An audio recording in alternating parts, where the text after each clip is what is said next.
আসসালামু আলাইকুম প্রিয় ভিউয়ার্স, আশা করি সবাই ভালো আছেন। আলহামদুলিল্লাহ আমিও ভালো আছি। মুক্তার শখের রান্না থেকে সবাইকে স্বাগতম। আজকে আমি সজনে দিয়ে ডাল রান্না করব, এই রেসিপিটি আপনাদের সঙ্গে শেয়ার করব। তো চলুন মূল রেসিপিতে যাওয়া যাক। আমি ডাল সিদ্ধ দিয়েছি, ডালগুলো ভালো করে ধুয়ে পরিমাণ মতো পানি দিয়ে পেঁয়াজ কুচি কাঁচামরিচ দিয়ে ডালগুলো সিদ্ধ দিয়েছি। এখানে মসুরের ডাল নিয়েছি। তো ডালটা আধা সিদ্ধ হয়েছে, পুরোপুরি সিদ্ধ হয় না। আধা সিদ্ধ হলে আমি সজনেগুলো দিয়ে দিব। আমি সজনে কেটে ছোট ছোট করে কেটে নিয়েছি। কেটে ভালো করে ধুয়ে এখন সজনেগুলো ডালে দিয়ে দিলাম। এবার পরিমাণ মতো লবণ দিয়ে দিব।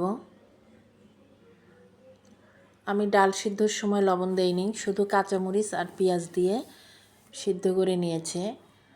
এখন হাফ চামচ হলুদ গুঁড়া দিয়ে দিব, দিয়ে একটু নেড়ে চেড়ে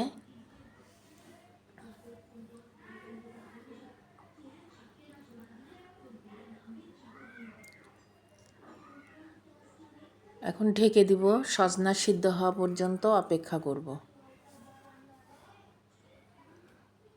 20 মিনিট পরে ফিরে এলাম। তো সজনাগুলো প্রায় সিদ্ধ হয়ে গেছে আর ডালটাও অনেকটা ঘন হয়ে এসেছে।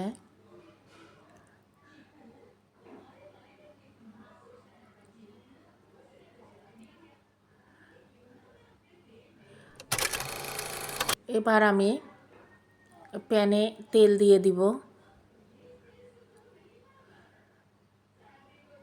রসুন কুচি দিয়ে দিব, দুটো শুকনা মরিচ দিয়ে দিব,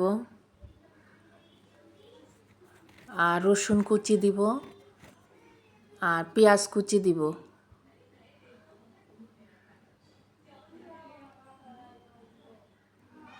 দিয়ে এটা লাল লাল করে ভেজে নিব।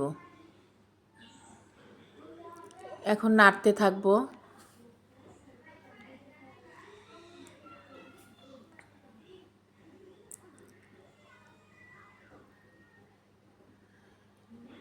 এটা লাল হওয়া পর্যন্ত অপেক্ষা করব।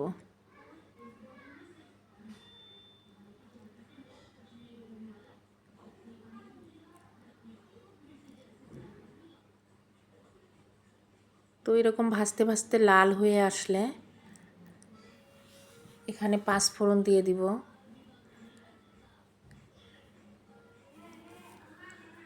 এটাতে ডালের একটা সুন্দর ফ্লেভার আসে। তো এখন এই সিদ্ধ করা ডালে এগুলো ঢেলে দিব।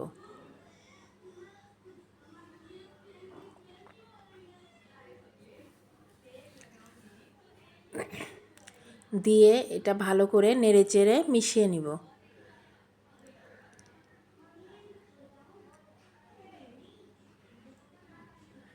এই সজনে দিয়ে ডাল খেতে অনেক মজা হয়, আর এটা বেশ উপকারী শরীরের জন্য সজনে।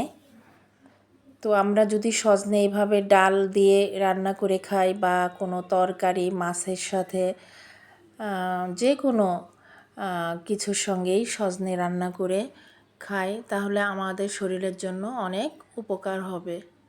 তো ডালটা একটু ঘন ঘন হবে, দেখুন এরকম হয়েছে। তো এ পর্যায়ে আমি নামিয়ে নিব। তো এখন বেড়ে দেখাচ্ছে ডালটা কেমন হয়েছে। মাশাআল্লাহ, দেখুন দেখতে অনেক সুন্দর হয়েছে আর খেতেও অনেক মজা হয়েছে। যে জিনিস দেখতে সুন্দর হবে ওটা খেতেও অনেক মজা হবে, দেখবেন। তো আশা করি রেসিপিটি ভালো লেগেছে। সবাই ভালো থাকুন, সুস্থ থাকুন। আগামীতে আবার কোনো রেসিপি নিয়ে আসবো ইনশাআল্লাহ।